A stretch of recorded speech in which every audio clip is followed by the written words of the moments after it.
What happens when an architecture student from Serbia trades floor plans for high end visualization? You get one of the most exciting talents in our industry today. I'm Rick Eloy, and on this episode of the CGconnect podcast, I'm talking with Stefana Ristic. As a creative director at Darkroom Studio and the 2025 Viz Pro of the Year, Stefana has a unique perspective on how hobbies like gaming and photography keep the creative fire burning. Let's dive into her journey from niche to the top of the 3D Awards podium.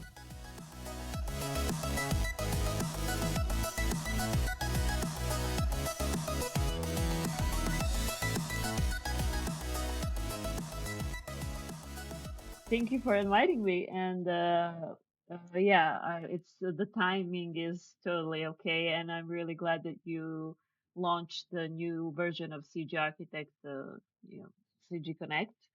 So yeah, cheers to that. Thank Yeah. you. So, I always start any conversation I have on this podcast by asking our guest, who are you? What do you do for a living? And why are you here? Well, oh, who am I? It's yeah, existential crisis question. I'm kidding, of It's course. not supposed to be that deep, really. It's just, it's a simple question, really. Yeah. I'm kidding, of course. Well, for people who are gonna watch this and don't know who I am, I'm Stefana Ristic, and I'm a architect slash 3D artist slash creative director from Serbia, a town called Niš. And yeah, for that's my professional side. I've been working in a company called Darkroom Studio for 7 years now, and yeah, I've had a long journey on that path. So that's the answer to my first question. uh, the second one was remind me Why are you here? why I well because you invited me. Okay, uh, that's a perfectly fine answer to that stupid question that I just no, asked you. yeah, well, jokes aside, I'm here because you kindly asked me to participate in your podcast because I won the Whisper of the Year award last year in Warsaw, and I had a pleasure, and it was a amazing experience, and we're gonna talk about it right now. So that's why I'm here. Yeah, great. That was the answer I was going for in the first Yeah, place. But yeah, I know, I it's yeah, you know, speaking of the awards, of course, we cannot start this conversation without mentioning the awards, right? know. It's our main event of the year. This year we changed. We really had a wonderful time in Warsaw the previous 2 years, and this year they're changing the date. Now it's in June. So the Yeah, World Viz Fest is going to happen from 18 to 20 of June. Yes, that's it. yeah, I And think so. Yeah, yeah, and we will be hosting the 3D Awards ceremony on the 19th. And it's yeah, going to be cool. very, very nice again because it's always so nice. Now, Yes, it I is. wanted to ask you a couple of things about the whole awards thing. Of course, we don't have many competitions that recognize talent in our industry, and especially in ArcViz. And so, how was it for you to win this Viz Pro of the Year award at the 3D Awards last year?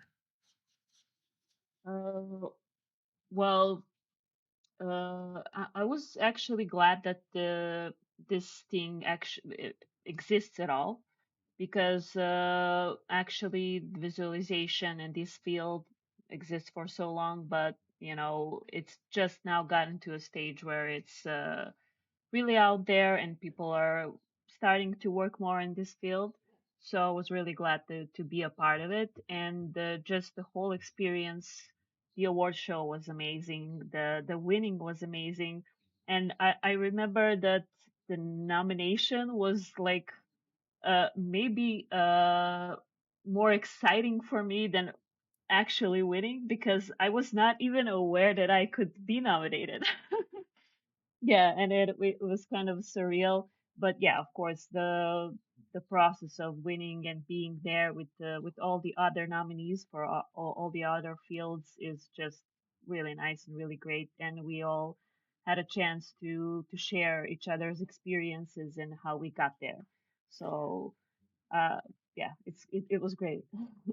And I remember specifically when I called your name on stage that you were like shaking, like you were really Yeah, doing like this. And I remember I agreed to you, and I was like, "My God, you're shaking!" And you were yeah. like, "Yes, I am." It's like, were you like really nervous, or did you know that you would get that nervous? I actually didn't. I was partially shaking because it was cold in the room, but yeah, definitely shaking because I was nervous. I mean, up to that point, I was like, yeah, I'm super chill, whatever. Like, I kind of knew because of the votes that I won, but I still wasn't very sure until that moment. And up until that moment, I was like, okay. And when you called my name, I was like, okay, the anxiety starts. It's because I'm not used to being at a center of attention and talking to people. It can get overwhelming, but it was nice in the end. Like uh, a lot of people who I already know were there. My sister was there. So yeah, it was okay at the end. It was okay at the end. Good. Yeah, And- okay for my nervousness. Yeah. yeah, I got that. I got that. Now, I mean, like I believe I asked this question before.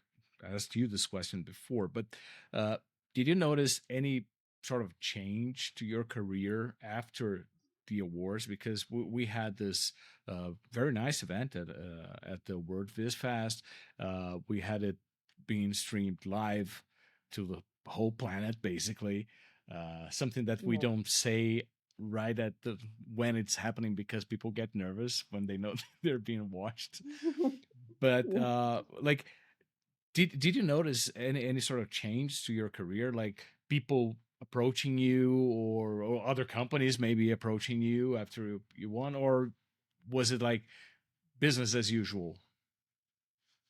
Well, I did notice a change. It was not some like drastic change. I'm still where I am in my company. I still have the same position.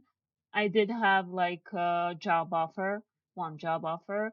But apart from that, I did like get introduced into the society of Wiz World, like in a different way. Like you said, a lot of people approached and added me to the social media, wanted to congratulate, wanted to, know something about it. So it was really cool.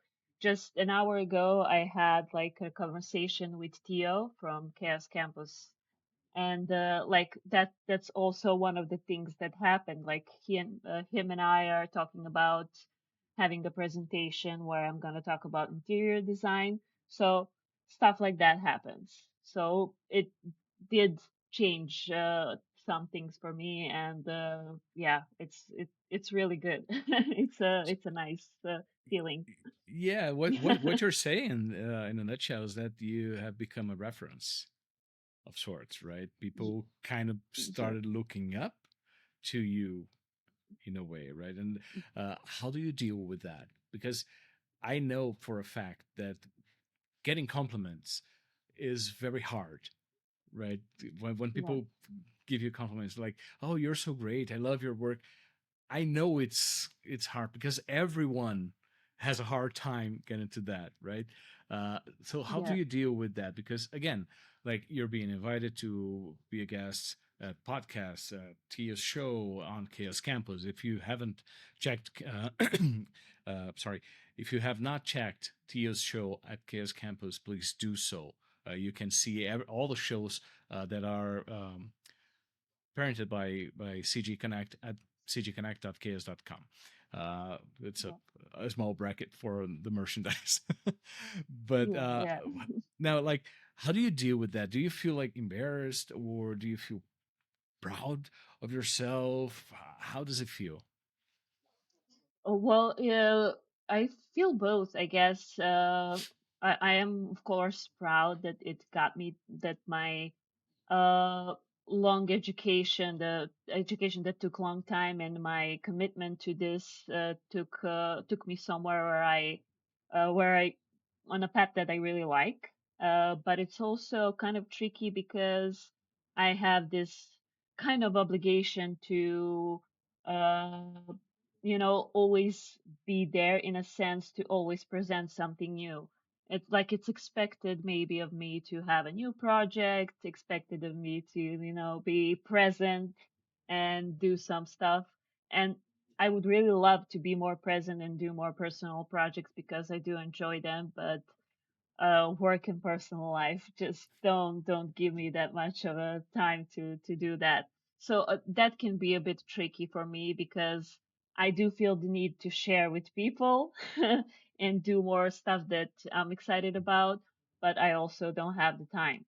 But apart from that, it's really awarding in every way, not just the award itself, but the compliments do matter. But I still do get a lot to learn, so it's not just uh that one thing. I achieved it and then I'm done for. It's always, for me, it's a next thing. What can I do next? So uh yeah, it's opening new doors and new possibilities, so to say.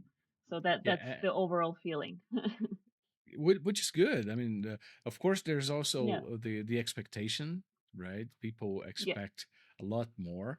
Like, is she running for the Viz Pro of the Year again this year, or is she going to win? And I know that happens because I've seen that happen before, and the way you deal with it is the most important thing, right? Like, you never let that get to your head in a way, like, Yeah. okay, this is it, okay, this is my career, I do this and I'm good at it, or I'm not that good at certain other stuff. But being Yeah. like realistic, or, and to quote Tio again, keeping it realistic is very, Yeah. very important in this. Now, you Yes. were you were talking about your personal projects, right? That you don't have Yeah. much time to do them, and I remember that for your entry last year, your it was an interior image, right? And it was not. I wouldn't say it was the typical interior, to be honest, like Yes. it, because it was very moody and very dense visually speaking. It was kind of dense because we are so used to seeing those very bright apartments on a sunny day with very, Scandinavian architecture and stuff like that. Yeah. And yours did not fit those pieces, right? Like, it was not like that.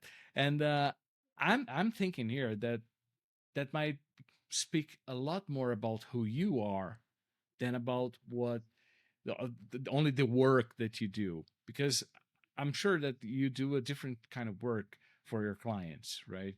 Or at least most of Yeah. the time. So do you think that this different outcome has to do with your, maybe you being from Serbia, or your cultural background? What do you think? Yeah. Well, yeah, thank you for that and for noticing that. And I think we spoke about that fact after awards.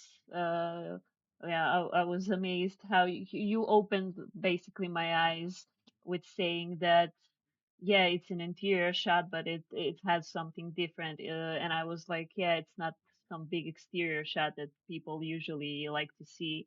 But yeah, I was actually I love interior design. I always did. I studied architecture, and I have actually a degree in interior design, and I always was really devoted to that. And because I'm so long in the industry and I've been working on a lot of interiors, and you where you don't have like a say in design, in the mood, in like the whole visual. I was just so done with it. And I wanted to present something that I like in a way that I like. It was basically a setting of a place where I would spend my time after work in my mind, and a part of day where I like, which I like the most. And that's like the end of the day, not really a night, not really a day, but it's a kind of a part of a day that's really settling and really nice. So uh, that's what I was going for. I was going for a feeling and for a mood, and not really for just capturing the interior shot, because it was not a shot for marketing purposes. It was a visual for emotional purposes, basically, to yeah to satisfy myself and my i- inner creative side, basically. Yeah, and Yeah, that's really really cool because most artists do that. The role of the personal work is actually to to let to let the steam off a little bit, right? Like yeah, as you said, every day you're there creating visuals or designs or whatever, and you never have an actual say, right? Maybe you just yeah, love that solution, but the client goes, nah, and there's yeah, nothing you can yeah, do about that. And we have to deal yeah, with that kind of frustration. And doing something personal gives you the freedom to do whatever you want. And that's when we see the real artist. And what you said about the mood and that you're looking for some emotional connection with the image and the space and the feeling, and that's pretty much what a personal job should be, at least yeah. in my I agree. perspective. Like you should be doing that makes sense. If you're just doing Yeah, whatever you do from 9 to 5, it's just like really it feels like yeah. you're working, and that's not the case, right? Now one question that I have, you mentioned that you are going for the emotional aspect of the image, not the architectural aspect, right? You're not trying to Yeah. show the architecture, but you're trying to show some emotion, some feeling or whatever. When you start in your creative process, right? Not only for personal jobs, but for your daily job, what comes first? The technical challenges that some project has, or the emotional narrative, or the feelings that you want to induce with the image? How do you start your process? Well, it's definitely the emotional part, because I think that if you're gonna work on your personal project, your passion project, it should be something that's not mundane. It should be something that maybe other people will resonate, find it creative, and find it like an inspiration for them to work something on their own. So it's an emotional part, definitely, and it's telling a story, of course. That's what we always talk about when we talk about the visualization. We hear it on the conferences and on talks, that the storytelling in the visuals is the key component. So uh, I always ask myself, what do I want to show to these people? It's not just the building, it's not just the furniture in an apartment. It's a mood that I'm feeling, an emotion that I'm feeling right now, and I just want to express myself just like the other artists do, the musicians, the painters, the writers, and so on. So I think it's a form of art for me that where I can express my emotions. I guess it's but it's a digital kind of art. It's not like But does the medium not. matter?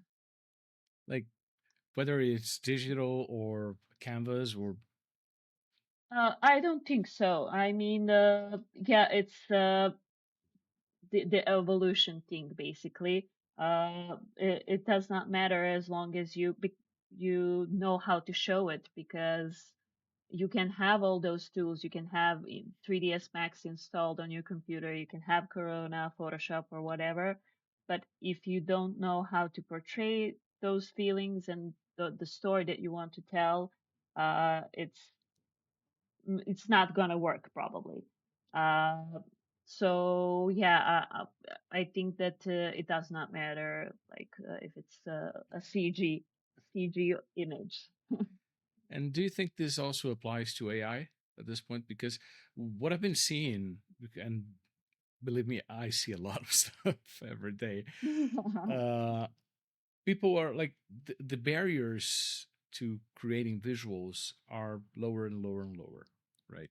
Yeah, Basically, anyone with a ChatGPT account, I'm simplifying, of yeah, course, can create some interiors, can get some image from a viewport and make it look realistic or dramatic and stuff. Do you think that this approach of yours, the emotional part of an image or of a project, let's make it a yeah, little broader, uh, do you think it also applies to AI, or better yet, is it a way to differentiate yourself from AI artists? And when I say AI artists, those people that they think that whatever AI produces is a form of art, whatever it produces. yeah, yeah. Well, I definitely think it is because while you're working on a project, you change your mood, you change your emotions, you change the way you want the image to feel. And while using AI, you can prompt out stuff, but you can't really prompt out your feelings. And you can't prompt them out in a way that the AI is going to understand them. You can say, I don't know, make me an image of interior image of a sunset, blah blah blah. But is it going to show what you really want to see? Maybe if you prompt like a dozen of prompts, but I'm not sure the AI is still there yet, and if it ever will be in that matter, in that sense that it can portray a visual that will resonate with emotions to to other people. I think that it's a human touch that's important there. And I think I just wanted to add this. I kind of knew that we were gonna talk about AI because everyone does talk about it now because it's there and we have to. And we at the end of the World Wiz Fest, there was a panel. I think you talked with Marseille. I think that's his name. Yeah, he Mache, won a match. Bob. Okay, yeah, yeah, okay, yeah. He won the award for his short film. I think it was short film. I'm not sure, but the important thing is he said a really good thing, and that stuck with me, is that uh, if a person is not creative, he's not gonna be creating a good visuals even with AI. So I think that's also an important thing to pinpoint in this conversation when we talk about AI. Yeah, totally. And I have a personal approach to AI that I actually shared during the event last year on the last panel. Yeah, With we had this conversation about AI, and I remember that there is this. I don't remember the name of the tool, but it came up during the conversation that it would learn your tastes, and then it would every time you prompt it, it would give you something that you liked, that it thought you yeah, might like, and okay, I thought it was a very problematic thing because yeah, is AI about me stepping in the shoes of the client instead of being the artist? I mean, like, okay, instead of, creating and iterating and, doing all the creative stuff, I just sit there. I can spend hours writing prompts. Don't get me wrong. I know it's work, right? It's not like, hey, Alexa, give me some images. It's not like that. yeah, We know that. But what I'm saying is that we get a result out of it. And as when we are working with 3ds Max and V-Ray and Corona or whatever, you have full control over it. So you're like, okay, I want the sun to enter through this crack to make this element visible in the shadow, for example. This is very like there's a premeditation to whatever you do in art that AI actually takes it away from you. And Yeah, I think it's exactly. very, very dangerous for people because they get all impressed about their AI work, right?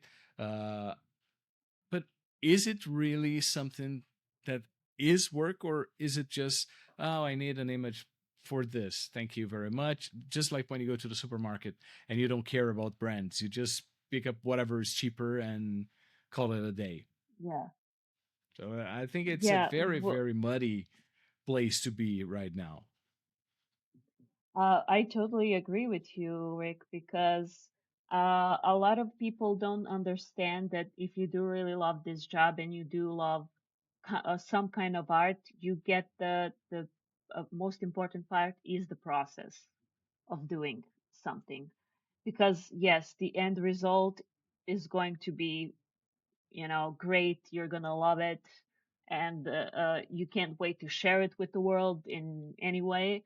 But it's really about the process because AI doesn't give you that moment that you can have when you're working on something alone.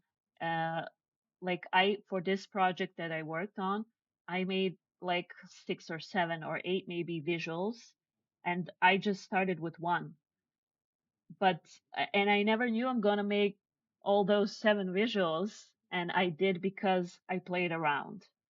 I played around with the room. I played around with the lighting. I played around with a lot of stuff with cameras, and that was the fun part. Me exploring, me experiencing while I explore. So I think that people who are so eager to use AI and you know, show their work are not uh, they, they don't know that they're lacking that kind of experience in their workflow.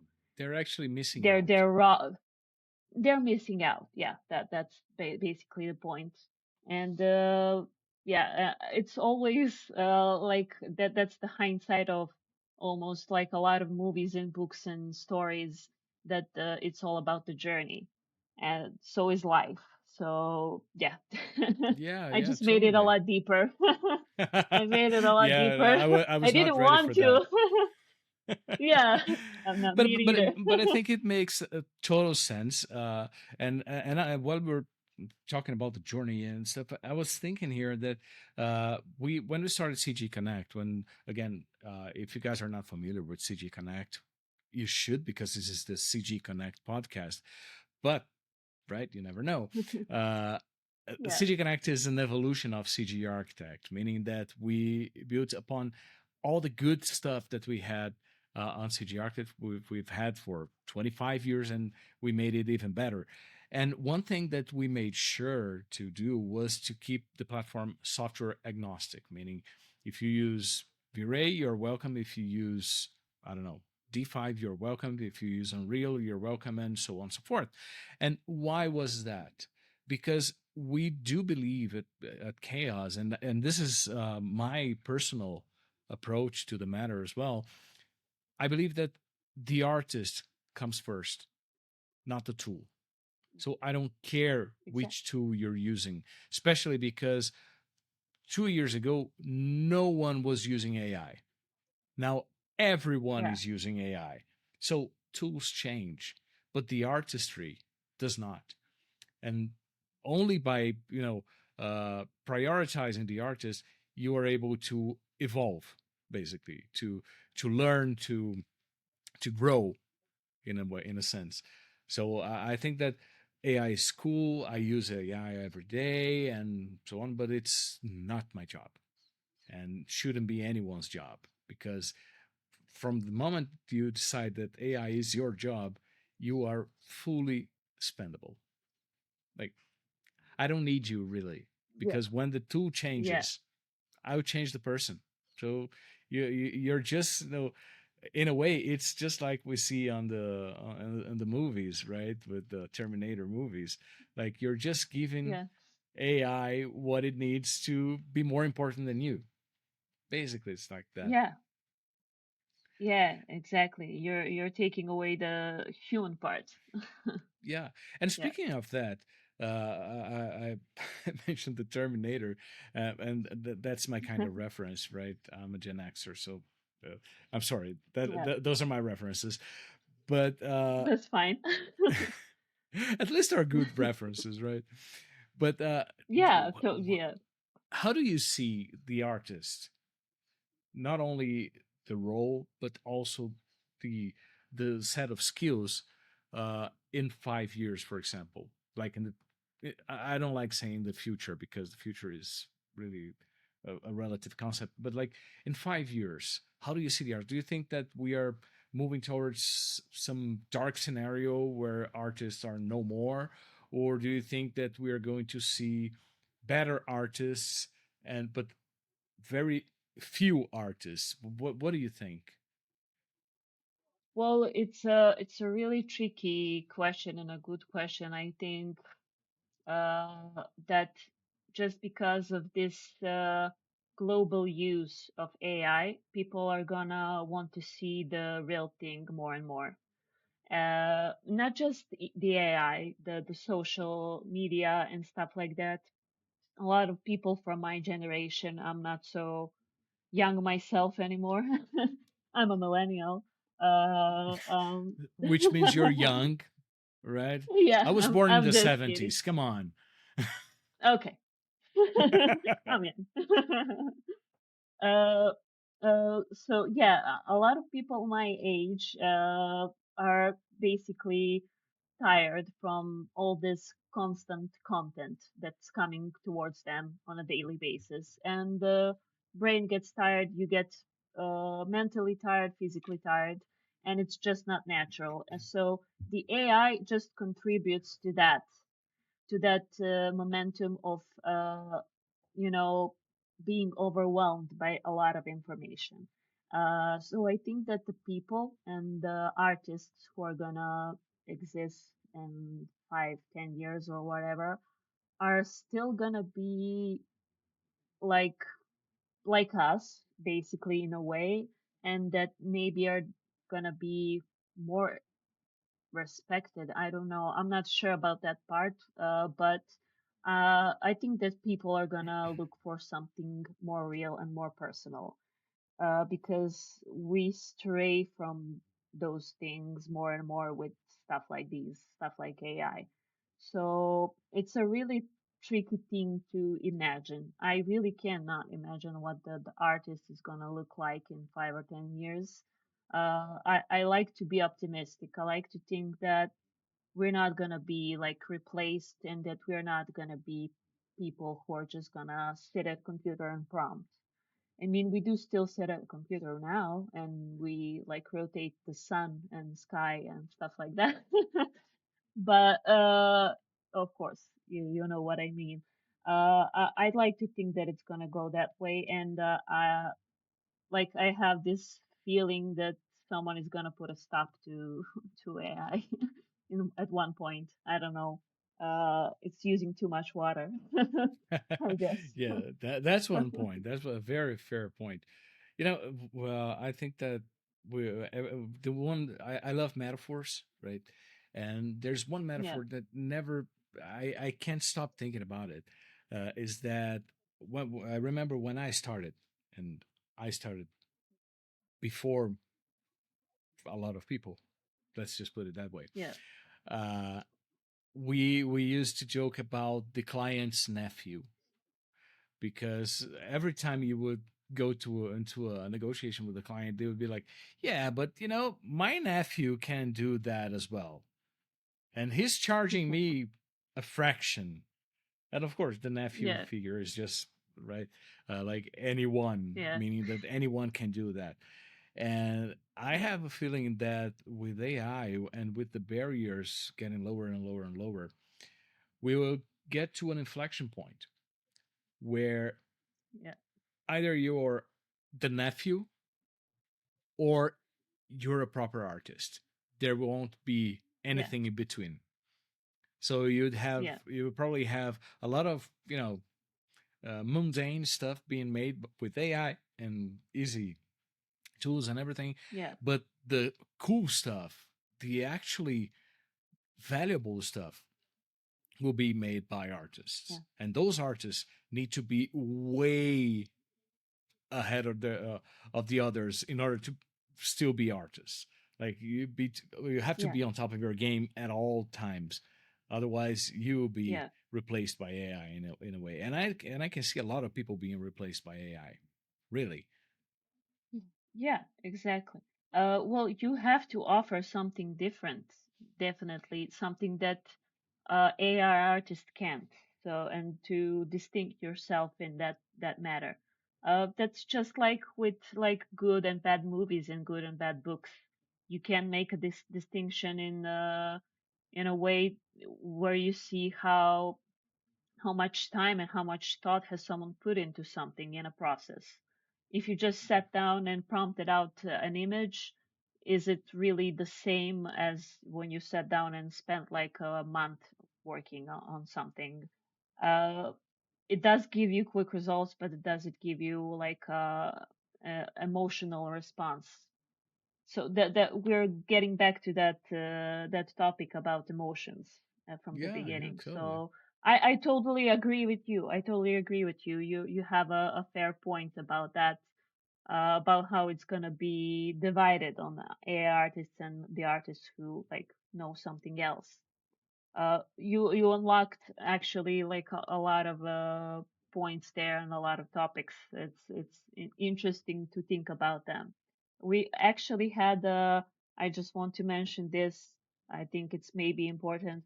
We had like in my company we had like a situation like a week ago where a client tried to make images with AI and they just didn't like result. However, they tried, they didn't like the result, and they contacted us and they were like, "Yeah, we want you to do it."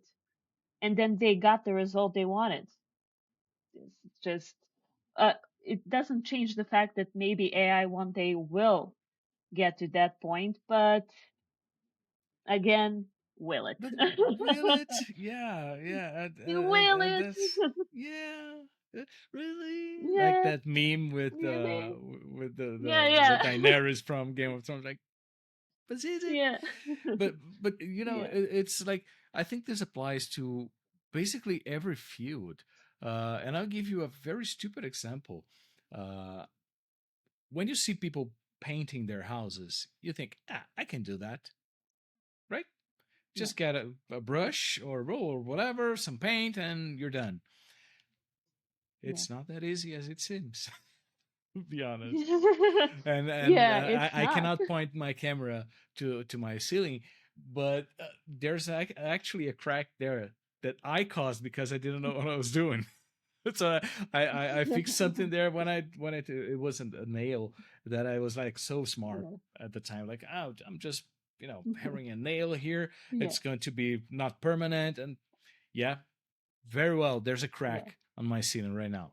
So like we Yeah. know that it's not that easy, and again, I think it's very ironic in a way when I see a lot of people praising AI tools, saying that rendering is in the past and you don't have to wait uh, like 20 minutes for an image. Now you can do it Yeah. in seconds, and they praise it, Yeah. but those are the same people complaining when like other technologies came up, like when they saw Yeah. that people were going to be it's going to be so easy. For example, oh, now you have real-time rendering. Oh, we're doomed because now Yeah. anyone Yeah. Yeah. can do this work. And no, it's not. And Yeah. it's not like that. We cannot think of replacing the person, right? Yeah. It doesn't matter if you're writing prompts or if you're using your mouse to move the sun.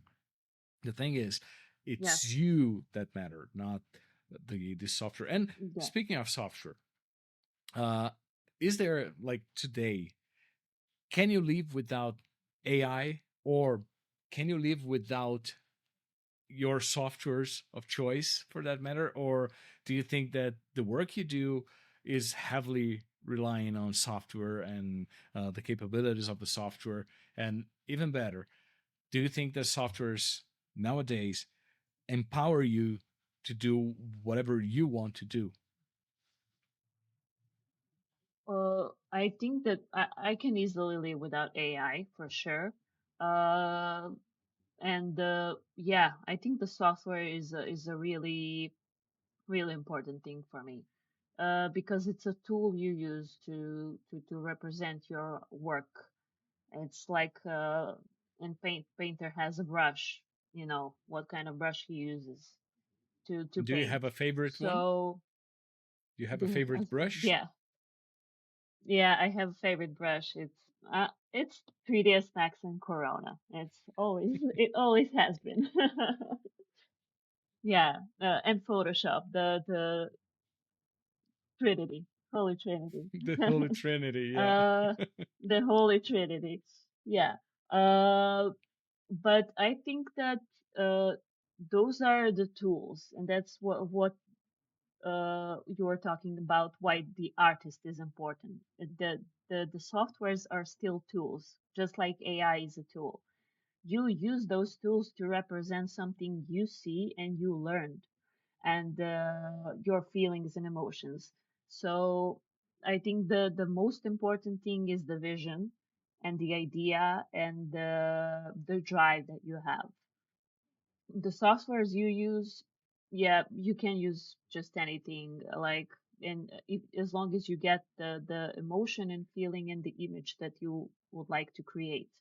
Uh, the difference between AI and real software is just that, because it's controlled with prompts, and it the software is controlled by a person, like, manually. Uh, so yeah, I think that that's the difference for me. The software is important, but like something else is even more important in that picture, so to speak. Cool. I'm not sure if I answered that. No, I you did. You imagine. did. It was a very confusing question, Okay. I admit. But Yeah, and I confused myself with my answer a bit, but yeah. so probably people listening to us right now are like, "What am I listening to anyway? What am I talking Yeah, about?" Right now, yeah. I lost uh, them. but that's it. It Yeah. gets deep. Now, I wanted to wrap this up by asking you. Now you mentioned that you're a millennial. You've been doing this for the longest time, and what kind of advice would you give to people starting in this industry, in the ArcViz industry today? Don't.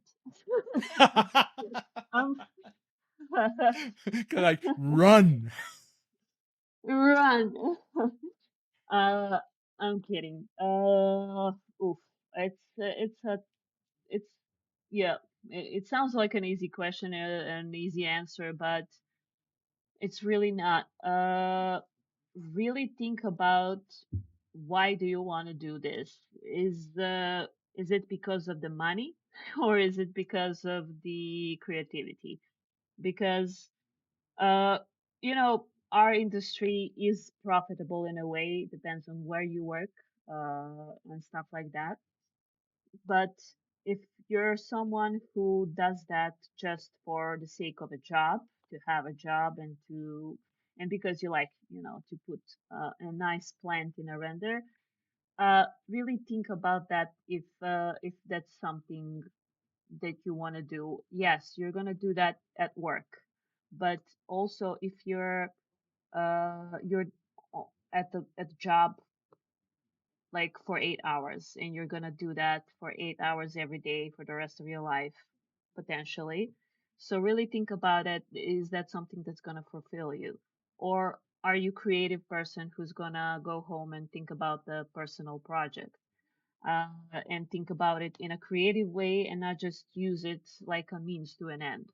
Uh, I don't know, maybe that. And also, if you're doing it for the creative purposes, uh, just give yourself time for hobbies and give yourself time to explore beyond uh, visualization, beyond other people's renders, other companies renders.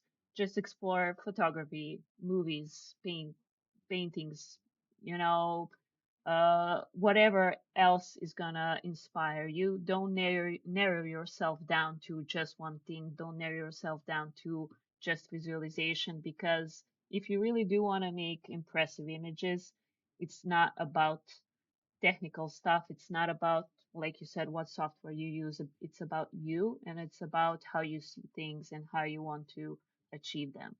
So, uh, yeah, think about it really hard and inspire yourself daily.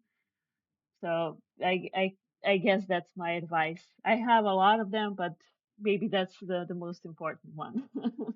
But that's good advice. That's good Yeah. advice. It's like people when they start in any career, they have to remember that Mm. when they choose a career, they want to build something, right? Because you don't Yeah. build something from night to day, right? So Yeah. it's like you have to pick something that you really love, you really enjoy doing, because and you Yeah. have to be sure that you actually love that stuff, right? For example, I love Yeah. olives, but I don't think I would be able to eat olives only for the rest of my life, no matter how much Yeah. I love Yeah. olives. So it's very much like that, right? You have to know how much you love something, so it's going to follow you for the rest of your life in a way. And again, Exactly. Yeah. what well, and another thing is that, and this is something I tell my son. My son is 19 years old. I always tell Mhm. him, you're preparing for a job or a profession that does not exist yet. You're Yeah. always Yeah. preparing for something that does not exist yet. When I started back in the Yeah. 90s, there was no such thing as visualization professionals. It wasn't you couldn't find a job doing that, and now we Yeah. have an industry. So I was in a way Yeah. preparing for something that did not exist at that moment. So we have to always understand that you're building your career brick by brick. And one day, your career will be the sum of all your previous experiences. So you better Yeah. build your experiences the best way you can.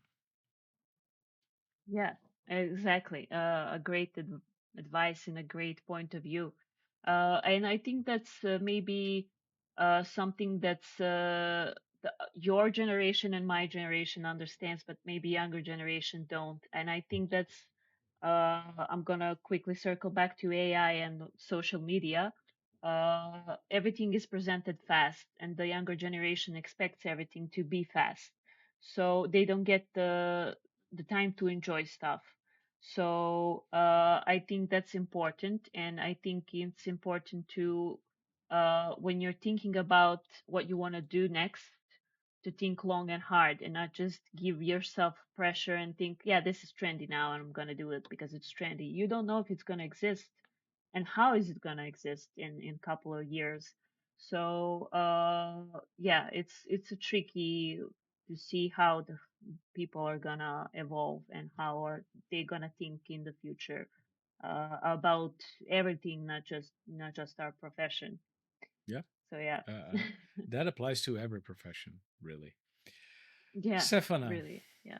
I would like to thank you once again for being here, spending this hour with me this afternoon, or actually this evening for you.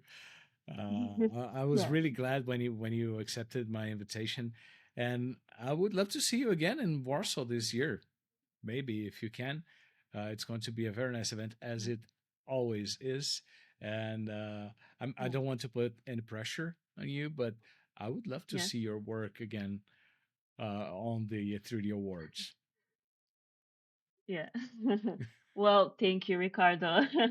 Thank you for inviting me, and thank you for for thinking about this. I was really surprised by your email, and it's really nice to chat with you as well. I really had the first chat we had at the World Viz Fest. It was really lovely, and I enjoyed it. And I look forward to another one.